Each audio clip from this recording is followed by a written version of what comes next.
সুপ্রিয় নবম শ্রেণীর শিক্ষার্থীবৃন্দ, আশা করছি সবাই ভালো রয়েছো। তো তোমাদের ষান্মাসিক সামষ্টিক মূল্যায়ন 2024 চলমান রয়েছে। তো আগামী 15/7/2024 খ্রিস্টাব্দ সোমবার ধর্ম পরীক্ষা অনুষ্ঠিত হবে। সো এই পরীক্ষার সিলেবাস এবং বিদ্যালয়ে কী কী নিয়ে উপস্থিত হতে হবে এই নিয়ে আজকের ভিডিও। তো ভিডিওটি শুরু করা যাক।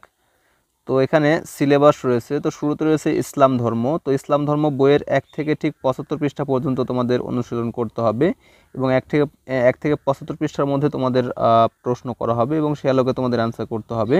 এবং একটি বিষয় মাথায় রাখবে, তোমাদের কোনো বই থেকে হুবহু প্রশ্ন করা হবে না। সো তোমরা বইগুলো ভালোভাবে আত্মস্থ করবে এবং সে আলোকে তোমাদের প্রশ্ন থাকবে এবং 1 থেকে 75 পৃষ্ঠা পর্যন্ত পড়লে তোমরা কমন পেয়ে যাবে। ওকে। সো এরপর তোমাদের বিদ্যালয়ে যা যা নিয়ে আসতে হবে তা হচ্ছে শিক্ষার্থীরা বিদ্যালয়ে ক্যালেন্ডার নিয়ে আসবে, এরপরে খালি কাগজ নিয়ে আসতে হবে এবং 4 থেকে 5টি পেন্সিল বক্স প্রতিষ্ঠান অর্থাৎ বিদ্যালয় থেকে সরবরাহ করা হবে। আর যদি তোমরা পেয়ে থাকো তাহলে সেক্ষেত্রে নিয়ে গেলেও তেমন সমস্যা নেই। ওকে, তো এই কাজটি তোমাদের সম্পন্ন করতে হবে।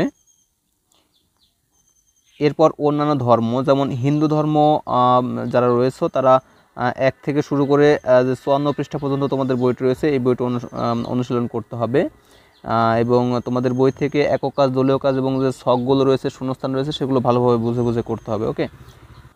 তো এরপর যারা খ্রিস্ট ধর্ম বা খ্রিস্টান ধর্মের অনুসারী রয়েছে তারা তোমাদের খ্রিস্ট ধর্ম বইয়ের ঠিক 1 থেকে শুরু করে 38 পৃষ্ঠা পর্যন্ত অনুশীলন করতে হবে এবং বইটি থেকে তোমাদের একক কাজ, দলীয় কাজ এবং যে ছক বা শূন্যস্থান দেওয়া রয়েছে সেগুলো অবশ্যই ভালোভাবে পড়তে হবে এবং অবশ্যই বুঝে বুঝে পড়তে হবে। ওকে।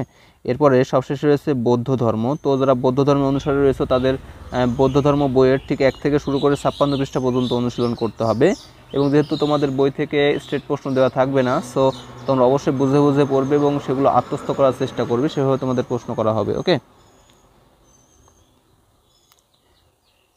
তো তোমাদের বিদ্যালয়ে যা যা নিয়ে আসতে হবে তার তালিকা রয়েছে। তা হচ্ছে শিক্ষার্থীরা বিদ্যালয়ে কয়েকদিনের জাতীয় অথবা স্থানীয় যে সংবাদপত্র রয়েছে সেই সংবাদপত্র নিয়ে আসতে হবে, অর্থাৎ তোমাদের যে নিউজ পেপার রয়েছে সেই নিউজ পেপার তোমাদের বিদ্যালয়ে নিয়ে যেতে হবে। ওকে, মানে বেশ কয়েকদিনের 2-3 দিন বা 4 দিনের পেপার নিয়ে গেলে হবে। ঠিক আছে। তো এই ছিল ভিডিও। আশা করছি সম্পূর্ণ ভিডিও বুঝতে পেরেছো। তো ভিডিওটি প্রথম থেকে শেষ পর্যন্ত দেখার জন্য অসংখ্য ধন্যবাদ। Thanks for watching this video. Thank you.